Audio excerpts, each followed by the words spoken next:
While we're here, we'll give everyone a couple of minutes to hop on. We've got about a 20-minute talk from North Range, it seems like, but it's a little interactive. But Jaden, I'm going to start with you.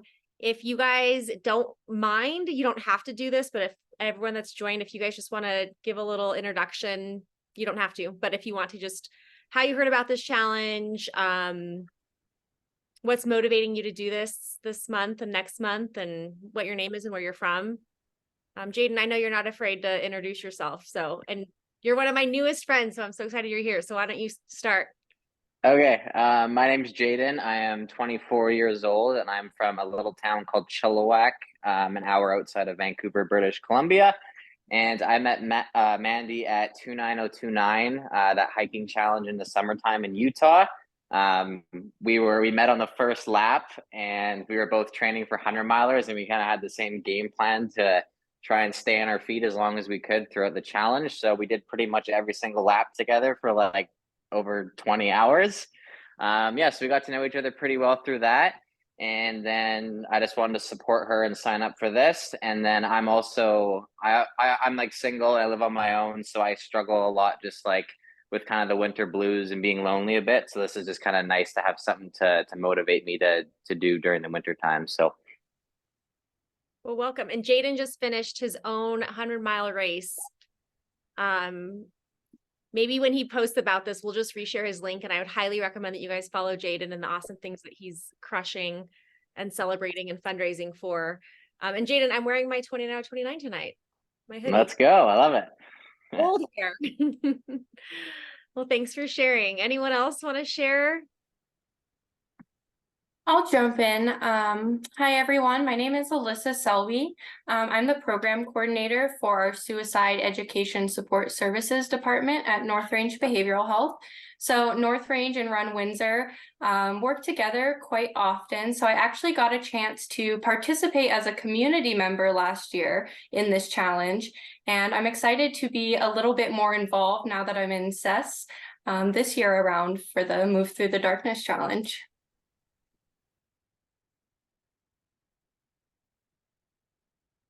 Awesome.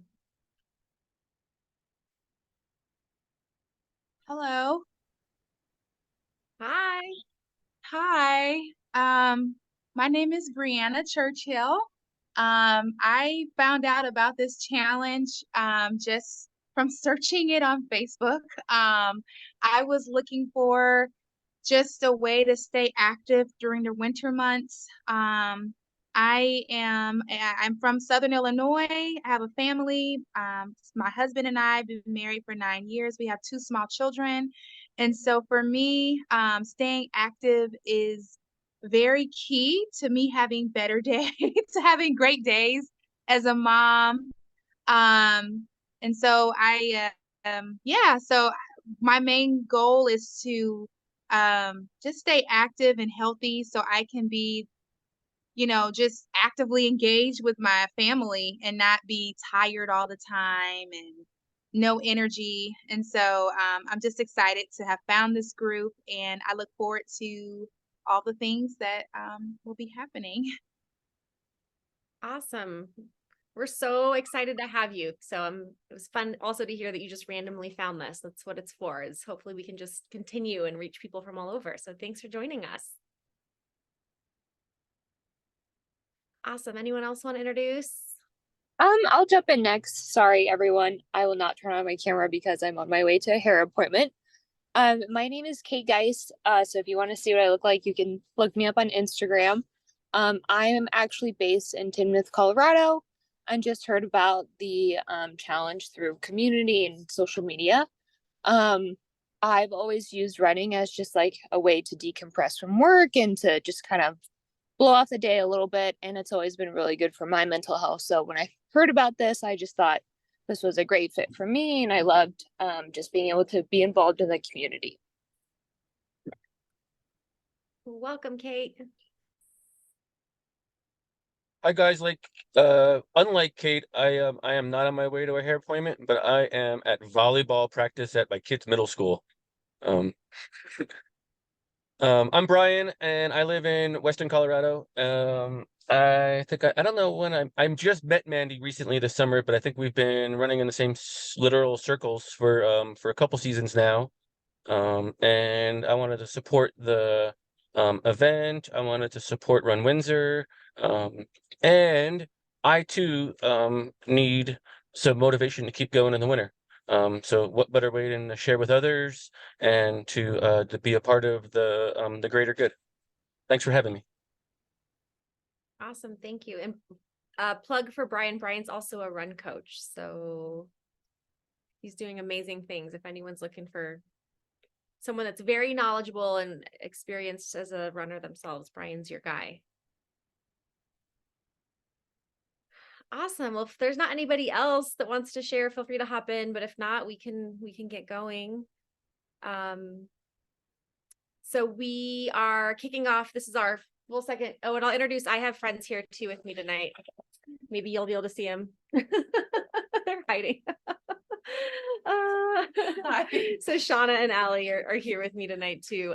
They are just a few of the people that are volunteering their time. Everyone that is behind this challenge is really volunteering their time to put this together. So when you guys see social media posts and updates and interaction in the Facebook group or updates to the website, there's kind of a whole tribe of people behind the scenes that are volunteering or being voluntold to make the magic happen. So Shauna and Allie are part of that tribe. And part of our reason for doing this, outside of what we're going to get into with North Range here tonight and the facts and the science behind it all, is that I personally have been so blessed by community and putting something out there and then finding people that are motivated or want to help with it or want to follow along. It's so important to support one another. And so because I recognize the power that has in all the many hats that I wear and the things that I do, I know that through this challenge, we can continue that ripple effect for you guys and whatever you have going. And, just like what Jaden was sharing, all it takes is you having an idea or a mission or something that you feel like is important, and you'll be amazed to find the people that will follow along in that path, and not just follow your path and what you're doing, but it'll encourage them to have create their own journey and their own thing that's important to them, and that ripple effect of empowerment that we can do as a community. So thank you all for being a part of this tribe. And I know we've got a lot of people from Colorado and a lot of people from out of state. I think we're close to our 500 mark for people that are signed up for this challenge. And I know that'll continue to grow. So please keep sharing, share this through your Instagram, your social medias, your family, your friends, your coworkers. We are going to keep registration open, so people can continue to join in on the fun. So a little bit of housekeeping before we get going. We are encouraging you all to hop onto the website and start logging your activity or your miles. And it can be once a day or it can be once a week. It doesn't really matter, but it is fun to get on the website and start seeing the progress coming in. And if you have any issues logging any of your activities, reach out to us through the website and we'll help you navigate through that. But yeah, last week we kind of talked briefly about the reason why we're doing this, connecting the physical activity to our overall well-being. And Rick was so generous enough to share his personal story with loss through suicide. And we, talked about how we all are touched by mental health diagnoses or suicide or, depression in the winter months in one way or another, whether it's ourselves or our families. And so the purpose this week of this call is to hear from North Range and just more stats, some things that maybe a lot of us don't know about as we talk about this challenge and why we're doing what we're doing. It maybe just gives us a little bit more education and knowledge behind the reasons why and how something like this can make a small difference in our well-being at a time where we really just need it the most. So without further ado, I'm going to pass it over to Elisa from North Range. All right, well, thank you everyone for hopping on tonight. I'll go ahead and just share my screen real quick. And please let me know if anyone is unable to see that. But I thought, because Move Through the Darkness is all about promoting our wellness through physical activity, to kind of set the tone for this talk, we could all just take a minute to become physically present. I know physically we're here, but maybe our minds are 100 different places. It's the middle of the week, it's 7 o'clock. Many of us are probably jumping from one call to the next call. So to kind of kick off and set the tone, I just want to invite you all to take a moment to ground yourselves. Really take some awareness of how your body's feeling. Are your shoulders feeling tense? Your jaw might be clenched. Really taking a moment to give yourself a full body scan. One of the easiest ways to really ground ourselves is to plant our feet on the floor and physically be grounded. So just take a minute to, on your own pace, take a few deep, mindful breaths.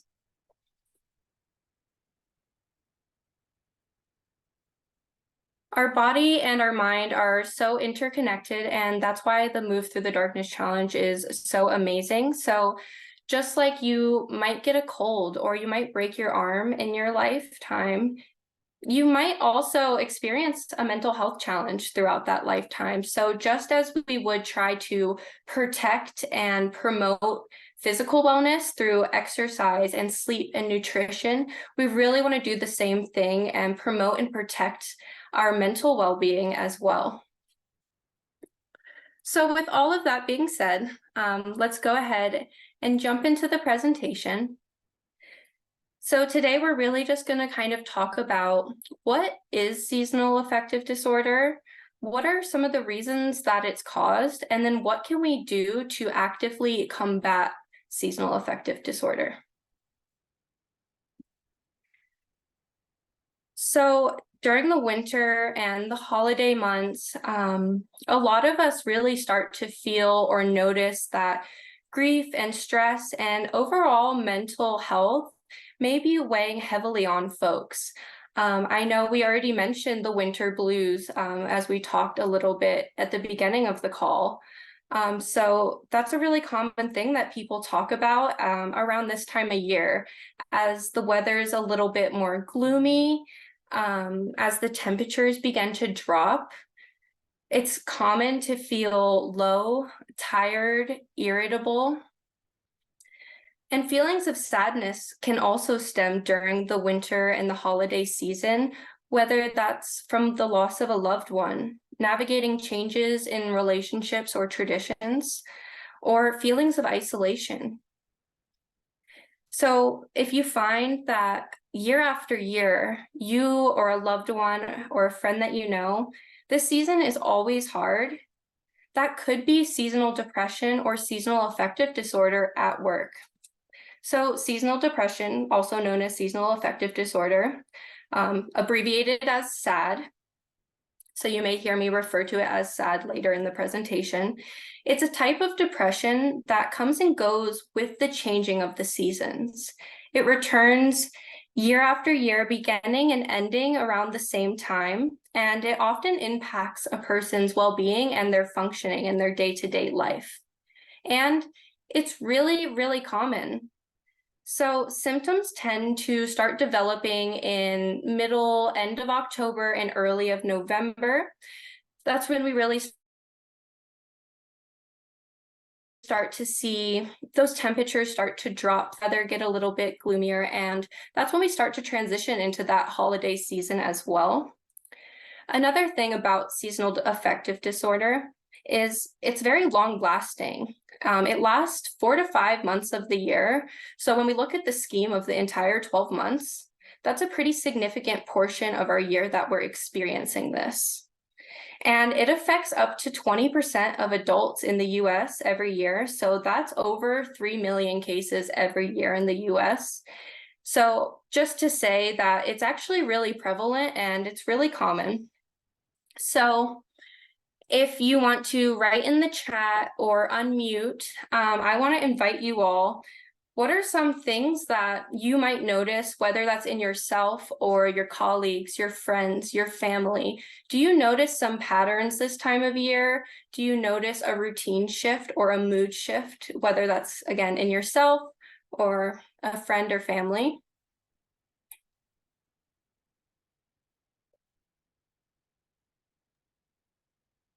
I personally do. Absolutely. I think for me, it's, and a lot of you that have kids might relate. It's, personally, it's just like as soon as the kids can't go outside and play as much and you're stuck inside the house right after school all the way through bedtime, I think it's just hard to navigate through that. And that, I don't know, I think just adds to it, to anything else. So I think a lot of parents deal with that, like the stress and things are noisier inside and it's more chaotic. So that's my personal experience with it. Yeah. And then I do want to share in the chat, we do have Shauna mentioned that she feels significantly less motivation during these months. And Brian mentioned that more tired during these months, during this winter and holiday shift.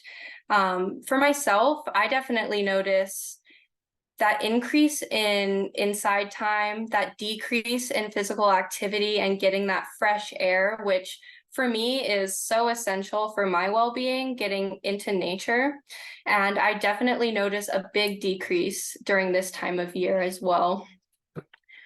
So let's transition into why it's caused. So let's talk about some of the main contributing factors that cause seasonal affective disorder or seasonal depression. So starting with one of the biggest things in these winter months, there is a lot less sunlight. We have a decreased exposure to sunlight in the winter, and our mental health can be extremely impacted by the amount of sunlight exposure that we receive. So the sun is not only in the sky for shorter spans of time, but it also decreases our exposure to sunlight, but the spectrum of light that we receive in the winter also narrows, and this removes a therapeutic spectrum of light that many people actually desperately need. These changes can leave some people feeling starved for sunlight over this seasonal change. And so I want to talk about, that really goes into the next point, how sunlight and emotional regulation tie in together. So there's a really strong relationship between sunlight and emotional regulation. We all have chemical messengers in our brain, and they regulate our body functions like sleep, memory, metabolism. One very important chemical messenger, serotonin. Serotonin really helps to stabilize our mood and promotes feelings of well-being and happiness. And serotonin is produced through several mini factories in our brain. One of these factories is actually located in the eye. Our bodies absorb and process sunlight through our retina in the eye, and that generates serotonin in our body. So some folks might be more dependent on retina serotonin factory than others are, and this can put them at a much greater risk for seasonal affective disorder when the seasons do change. Related to both of those 2 points, our circadian rhythm. So has anyone ever heard the term circadian rhythm before? You can just give me a thumbs up or quickly unmute or put a yes or no in the chat. But I'm just curious if anyone's heard that term, circadian rhythm.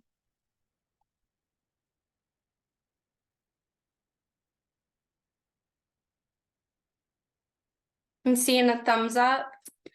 So I think a handful of us may be somewhat familiar, but really the easiest way to explain it is it's our body's internal clock. So reduced levels of sunlight really disrupt our circadian rhythm, and this impacts our well-being for a number of reasons.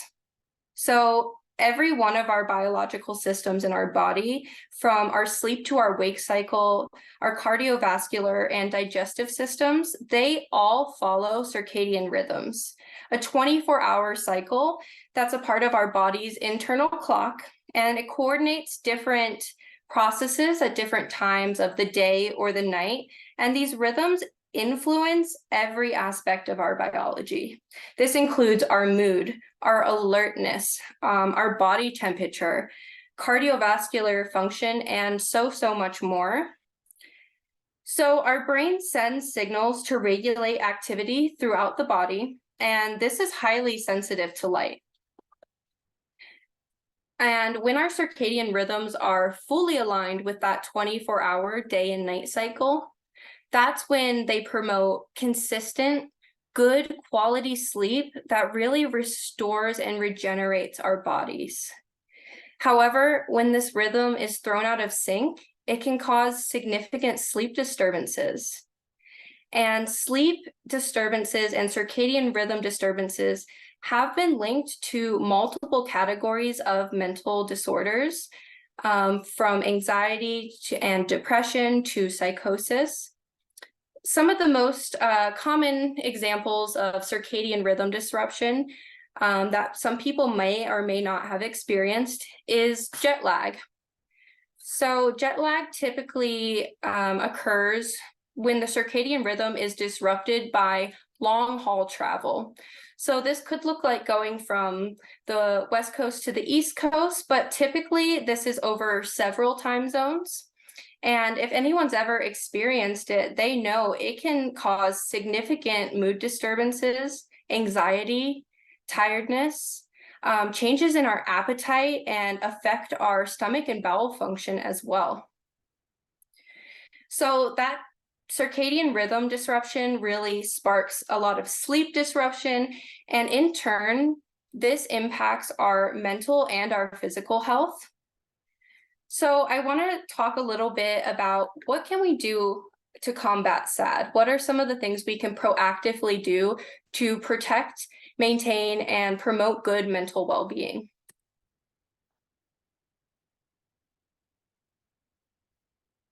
So as we mentioned in the beginning, we know that our mental health and our physical health are interconnected. They influence one another and they interact and they overlap, and they're both equally important, our physical health and our mental health.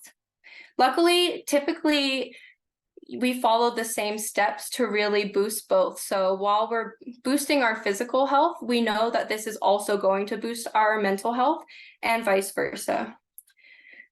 So there's a really powerful connection between physical movement and emotional well-being. So we really want to prioritize our physical wellness during this time to help combat SAD. Implementing healthy habits around our nutrition, our sleep, our exercise, stress reduction, really aiming for achieving overall physical health. Like we said, the body and the mind are so connected. So when we have consistent care of our body, which transcends to the soul and the mind, it's like preventative medicine. Small acts of physical self-care can quickly add up to help protect, promote, and maintain our mental health, physical health, and overall well-being. So I want to talk about physical activity being a coping skill. Movement promotes dopamine, serotonin, and endorphins.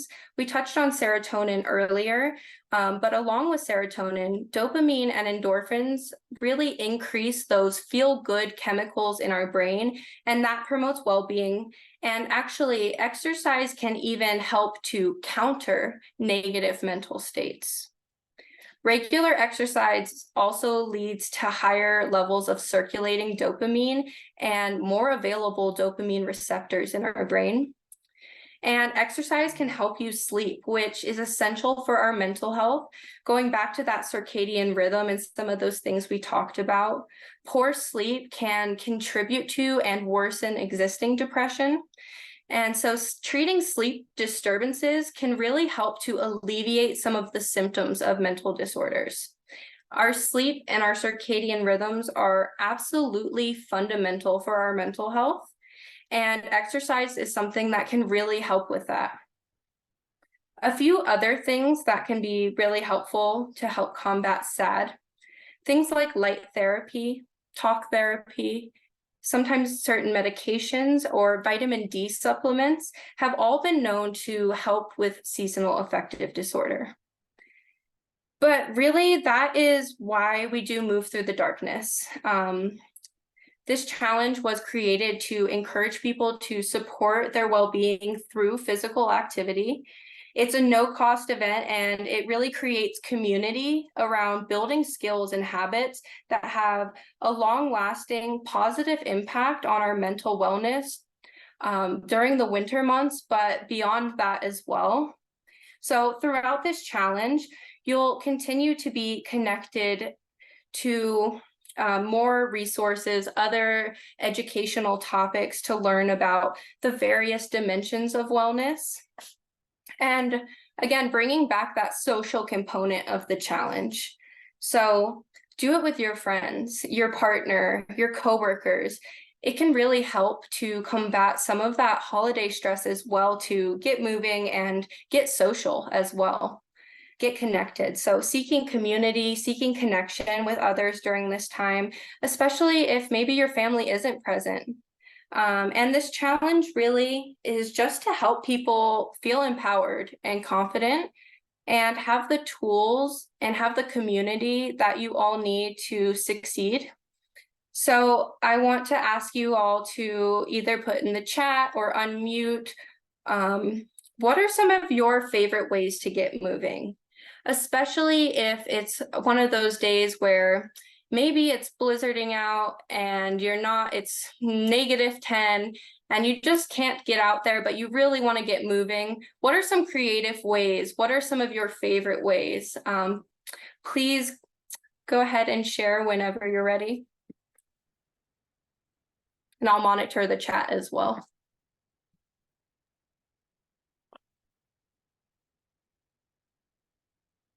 Allie said a good dance party.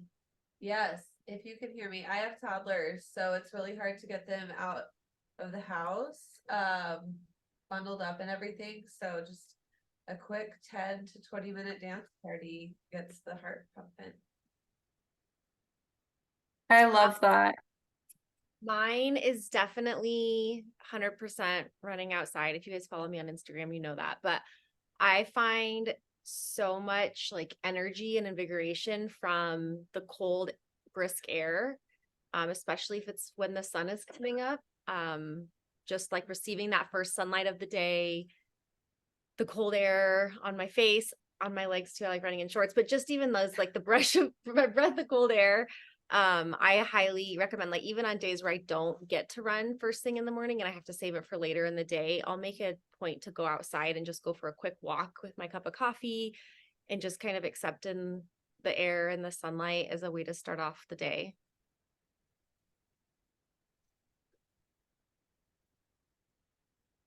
So a few other ones that were put in the chat as well. Going on a good walk, especially if your dog is a dog that loves the snow. I know personally, my dog actually seems to get more energy from the snow. It's like he gets a little adrenaline rush once that cold air hits him, and he loves it. So it's really a joy to watch as well when he gets those little zoomies in the snow too. We also have swimming in the hot springs pool. So that's really nice, really relaxing. I'm someone who loves to take baths and things like that. So I love that warm water. Nice for recovery too, if you are someone that is a runner or really physically active. Great for some recovery. We can also use our treadmill, or online fitness classes can be really helpful. And that's another way to create community when we're at home as well. Maybe we use our stationary bike and we have some music. Again, maybe a little dance party on the bike, little soul cycle at home. Building a snowman, another really perfect, classic, timeless way to just get out in the snow and be mindful and enjoy the beauty of nature and connect with your inner child again. Nothing like getting out there to build a snowman. Or maybe rather than the bike, we get on the elliptical. So there's a lot of different ways that we can really encourage movement, whether that's inside or outside, or 15 minutes or an hour. But really, all of it adds up. So every little step counts. I don't think we have any more in the chat. I'll give it a second just in case anyone wants to come off mute. But I also want to just leave my contact information up here as well, just in case anybody does have any questions or they want to reach out. But other than that, I will open it up to just discussion or questions. If you have any questions about seasonal affective disorder, or maybe you have questions for Mandy about logging your miles, or we want to get into discussion. So really, I'll leave it open. I did see we have a few more things popped into the chat as well. Shoveling, that is a great one. It's productive. It needs to get done no matter what. And I typically break up a little bit of a sweat when I'm shoveling, and I usually like to put in some headphones as well. So that's a nice little exercise, and it's something that we have to do anyway, so really easy to get out there and do it. Maybe you do a gym workout at home, or we do some stretching. Back to that, getting in the hot springs and things like that. Stretching is so great for our mental, physical, and spiritual health, and it's great for that recovery and also preventing injuries. So encouraging a little bit of light stretching, whether that's at the beginning of your day or the end of your day, or maybe post-workout. Also disc golf. Anybody else play disc golf? Go ahead and give that comment a thumbs up if anyone else is involved. Maybe we'll have to start a team out here. We should play disc golf. Yeah, one thing I was going to add that we saw a lot of people do last year through this challenge that I would encourage maybe everyone in this group, everyone that's watching, within the next week or two, just try to find one opportunity where you can invite someone to go for a random walk with you. I think we heard from a lot of people that were signed up as teams in businesses and large organizations, especially that like work on a large campus or in a large building, that they would find time before or after lunch breaks or coffee breaks or whatever to just go for a walk together. So I think that that can hit two things. Obviously the physical activity that comes along with that walk, but also the socialization and that sense of community, and just an opportunity to talk with your coworkers, or, you know, someone that you just met, or, you know, a fellow, just whoever, just invite somebody. So I think that that would be a really fun thing if we can maybe check back in a few weeks and see if anyone went on just a random walk, and just add that as part of your time. To add on to Mandy, that is something that we're actually trying to do in my office. Typically Monday mornings we have a team meeting, and so we've carved out just about 20 minutes at the end of the meeting where as a group we can step outside and just get a little bit of movement in, and it really helps to make our Monday all a little bit better and help us get our steps in for Move Through the Darkness as well. I don't know if someone was about to talk. I hope I didn't cut anyone off. I see that Sean just hopped on. One thing I love to do in the Run Windsor office is random plank or squat breaks. If I feel like everyone's been sitting around or we're in moods or something isn't going right, then it's like an automatic, all right, everyone get up and 10 squats or jumping jacks and planks. We haven't done that in a while, so we might have to employ that. But I think just having fun with the fitness and normalizing it, and just encouraging people that way, even if it's just little bits throughout the day. It doesn't have to be a big, glorious effort, but having fun with it too can just lighten the mood. It doesn't all have to be about the calories burned and the exertion level. It can just be a tiny little movement that brings a smile to your face. Sarah has Oh, go ahead. Yeah, I find that really when I'm feeling way too in my head, when I'm able to get into my body, that really helps to kind of reset things and restart the tone where I can move on with my day and feel great. And then I do just want to acknowledge a few more comments in the chat real quick. So we have love prayer walk, singing, journaling, such great activities. And then also a comment about accessing some sad lighting. So I will go ahead and put some resources in the chat too, or you can feel free to reach out to me via email as well. Hope I answered the question. I don't know if I didn't want to put anyone on the spot too, if they didn't want that, but. And it looks like we have a hand raised, so feel free to come off mute too if Yes, I had a question. It's a physical question. I was just curious, how is everybody's body doing? Because I'm starting to, my hips are starting to hurt, and I'm trying to. I've never committed to 100 miles ever, and I'm trying to do as much as I can and not overdo it and still enjoy it. And so I was just curious for people who may be more experienced runners on here, how long, I guess, is how long did it take your body to adjust? And then how often are you giving your body rest in between like days? I was just curious, just that physical question I had. Yeah, Brianna, I can talk to that a little bit. So, I'm a run coach as well, and so I'm happy to give you some more one-on-one guidance if you want to shoot me an email. But I will take this opportunity just to give some basics. So, you definitely want to start out slow when it comes to both volume increases and your speed. And so if you went from no running at all to now you're running 10, 15, 20 miles a week, that can be a little bit aggressive. So it just depends on what your activity level was like before. So I would recommend, let's just say that you went from nothing at all to now you're trying to do, you know, 20 miles a week. I would recommend employing the run walk method to where you're walking a little bit with your running. So you're not just running constantly for at least the first couple of weeks. And so your cardiovascular system will adapt a lot slower or a lot faster than the soft tissues in your body.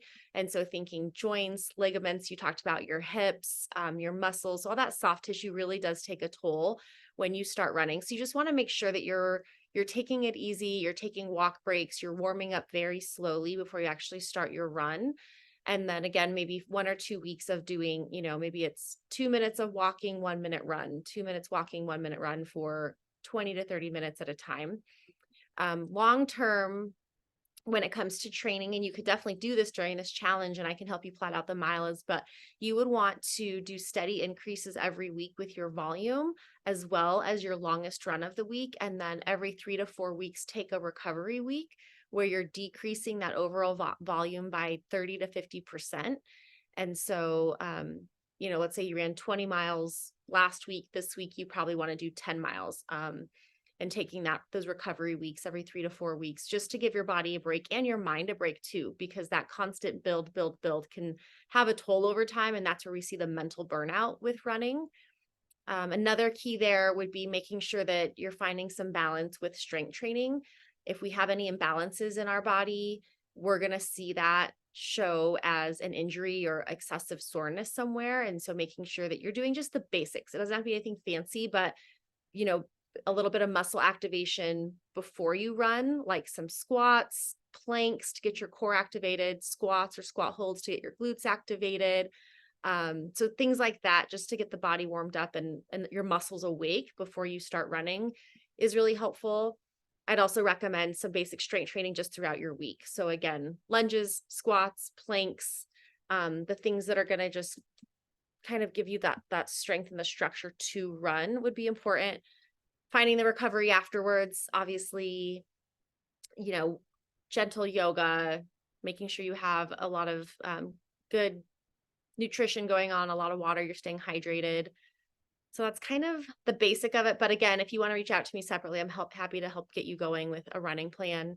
Sometimes it's just those basics, and maybe I'll post that too in the run group and send it out in an email of running 101. Or walking, yeah, if you're a walker. Did you say you're running or walking? I'm doing both. Perfect. Yeah. And another key, especially for a challenge like this and when you're just getting started, making sure that when you're running, and I'm laughing too because Brian, I think, is a more experienced run coach. So he's probably like finding things that I'm not saying perfectly well. Brian, correct me if I'm wrong. You can chime in too. But a lot of times we're finding injuries too because we're running too fast too often. And so I generally recommend that when you're getting started, 80 to 90% of the time, you should be running at a very slow pace to where you can comfortably carry on a conversation with somebody. and we're really building up the cardio side of things, and you're not out there sprinting and out of breath all of the time. And that's going to make sure that we're taking care of the body as well as properly building up the cardio system. But Brian, chime in. What did I miss? What did I say wrong? Mandy, you nailed it, Mandy. You always do.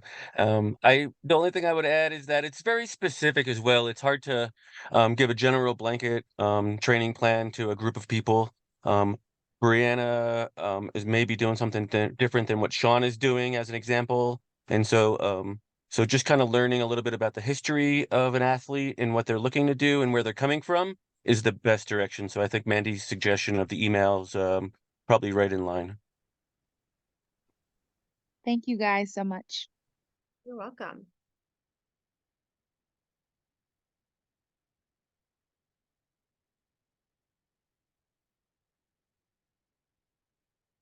Awesome. Any other questions?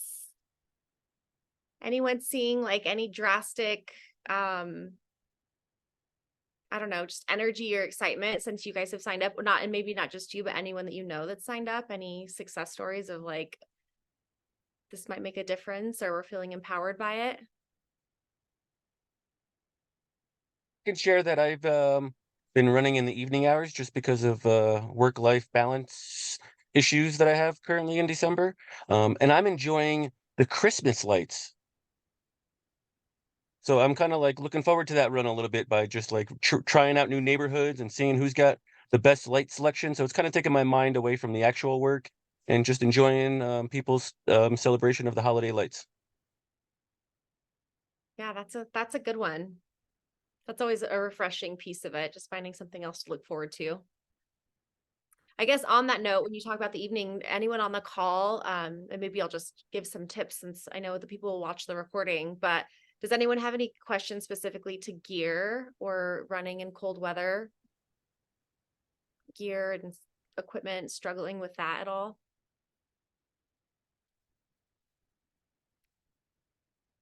If not, I will maybe just give some tips.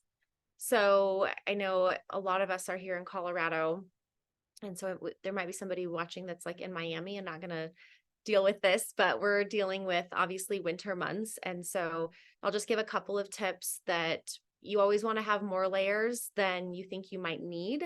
It's easier to take off, Sean's laughing, but it's easier to take off a layer and tie it around your waist than it is to be out there and suddenly just be super uncomfortable and cold. So moisture wicking clothing is your best friend. You don't want to go out in a cotton hoodie or t-shirt that's going to get drenched, because that's going to hold all of the moisture to your body. So moisture wicking layers are your best friend. A nice pair of gloves, ear warmers, or, you know, a headband that's going to cover your ears that you can also move back if you get too warm.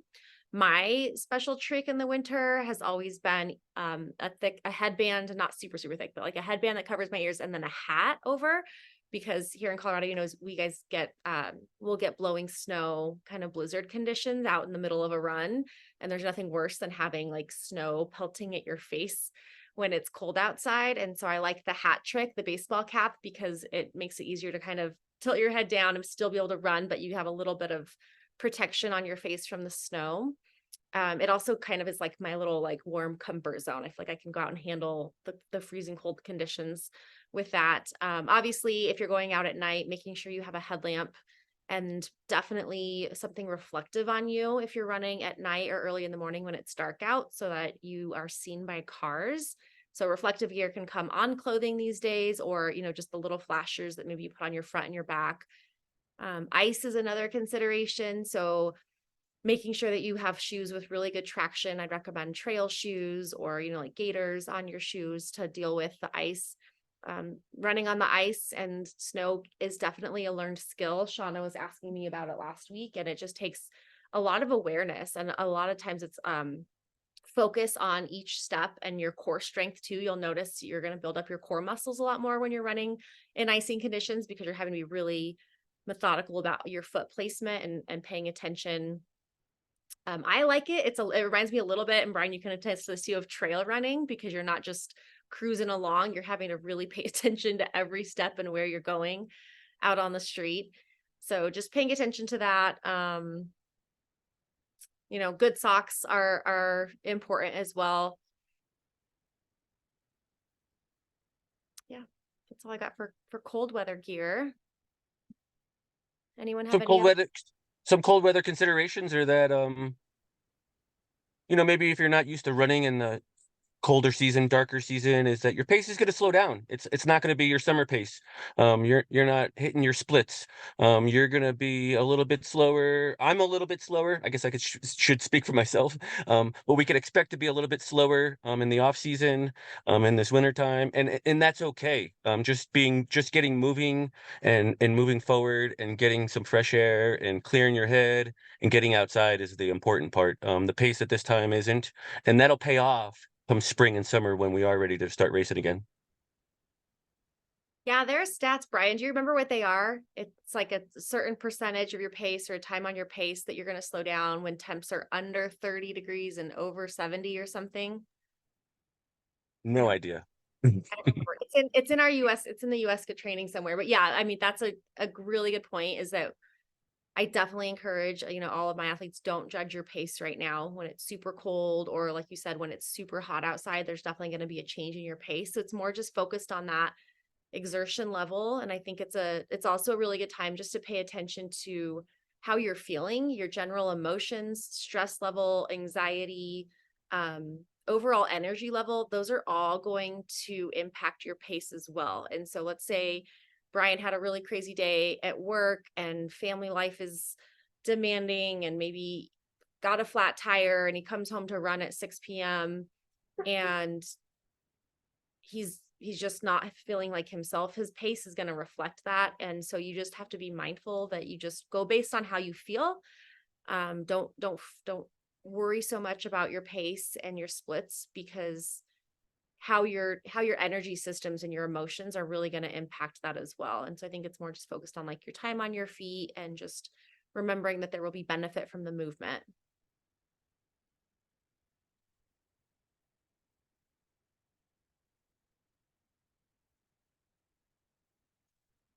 Anything else? Sean, you have anything to add since you've hopped on from looks like you're back in San Francisco again. Oh, I think you're muted. Oh yeah, you're muted.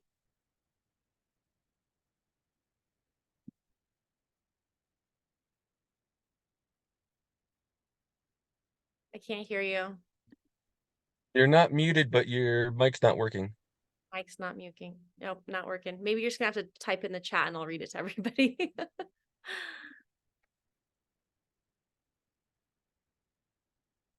Okay, well, if we can we're at 10 minutes left, so we'll probably end this call a little early. We'll see if Sean can get his mic figured out. We do have the speaking schedule posted for the rest of the challenge. I believe next week we're hopping into our motivational speaking, which I'm very, very excited about. So let me tell you guys who we've got coming up here. And even if you have like family and friends that aren't officially joining the challenge, you guys feel free to share this Zoom link. I think the more we can spread this motivation and resources, the better. And then we also have some community fun runs posted. I mean, they're obviously local to Northern Colorado, but feel free to use the Facebook group, especially if you've gotten coworkers and colleagues and friends and family from wherever you're from. You guys can feel free to use that Facebook group and post in there if you want to get someone together to go for a walk or for a run. So next week, this is really exciting. We have an interactive breathwork session with Chase. Chase is in California. Do you know, Jaden, do you know Chase? I'm sure you do. I know who he is. I met him at Running Man, but I don't know. I forget where he lives. I want to say he's in San Diego. He's somewhere warm and sunny. But yeah, Chase is amazing. He is a breathwork professional. So he's going to actually lead us through an interactive breathwork session, which is going to be so great. So make sure you guys tune in next week. And then from there, we've got a couple of motivational speakers. We're going into nutrition, and later on we'll have a meditation session as well. So excited to have you all jump on next Wednesday. Again, they'll all be recorded, so if you can't make it, that the YouTube channel will continue to update all of these.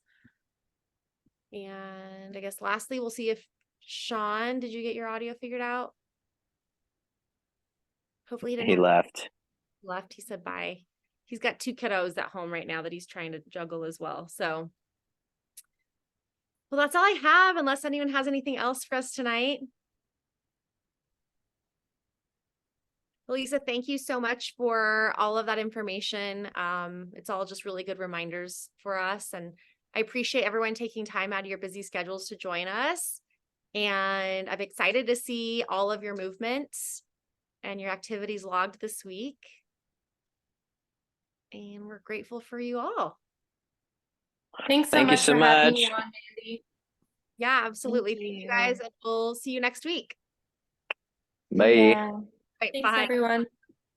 Bye.